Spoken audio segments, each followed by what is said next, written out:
Assalamualaikum warahmatullahi wabarakatuh dan salam sejahtera.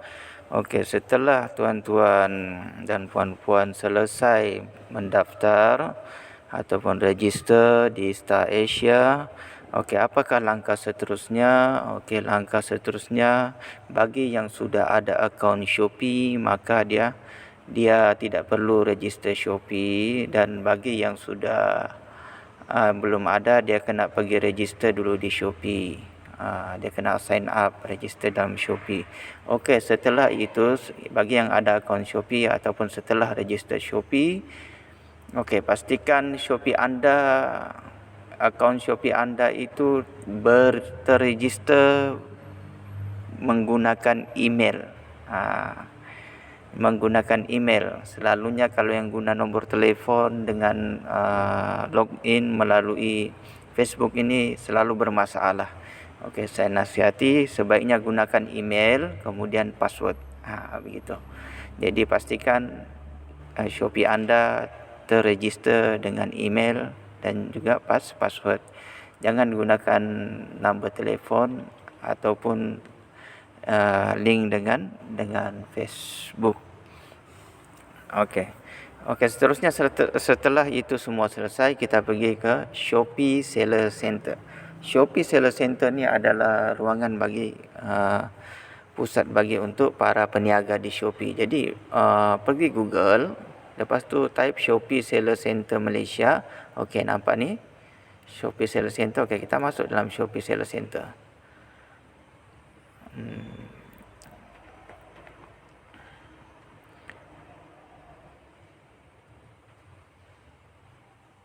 Okey, bila kita sudah dalam Shopee Seller Center, ya, kalau kita tengok di sini, kita yang macam ni kan. Ni bukan macam ni contohlah, ini akaun. Kalau tidak kamu kena login lah, ya, login dalam Shopee Seller Center. Okey, kejap. Okey. Shopee Seller Center ni kamu kena login. Okey, ni login. Guna akaun Shopee anda. Macam saya ni, akaun Shopee saya. Okey, guna login. Login dalam Shopee Seller Center. Okey, jadi dalam Shopee Seller Center ni kita boleh tengok banyak lah.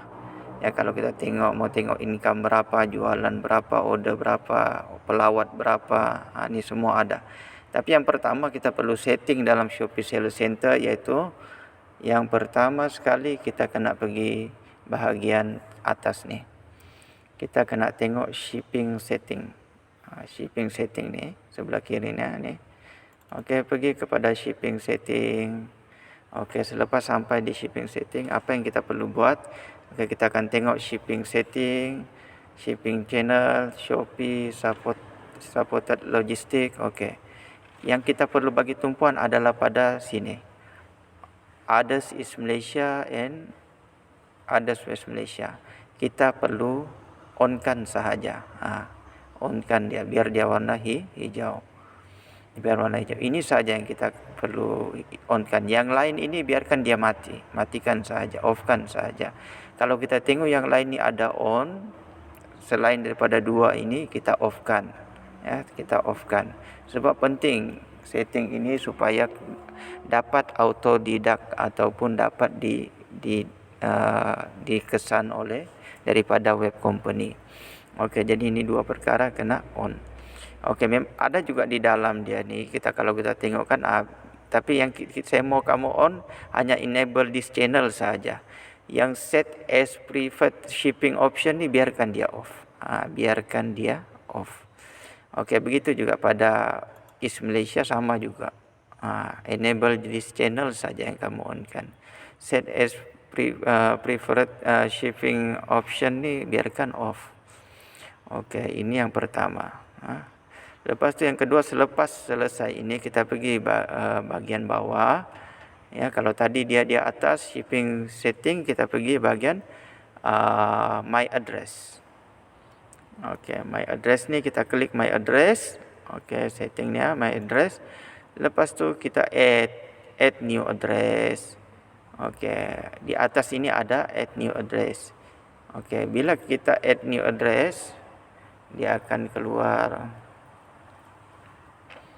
Nanti tunggu sekejap.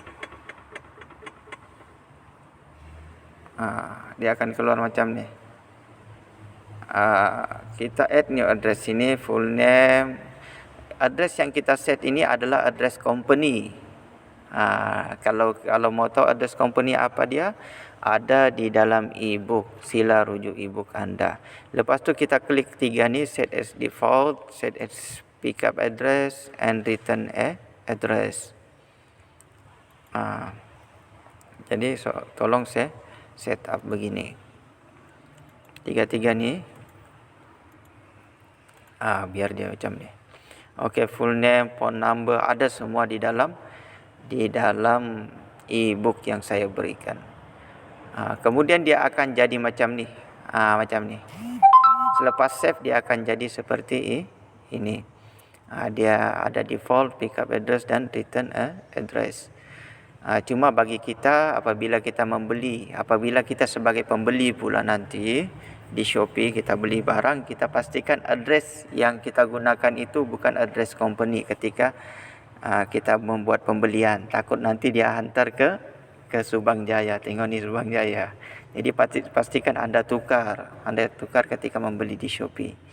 Ya, tapi ini biarkan kekal. Jikalau ada customer buat pembelian, maka dia akan autodidak dan ambil daripada alamat ni, hantar pada customer. Okey, itu saja ringkasan untuk setakat ni. Jadi saya akan buat video lagi untuk panduan yang seterusnya. Terima kasih. Assalamualaikum dan salam sejahtera.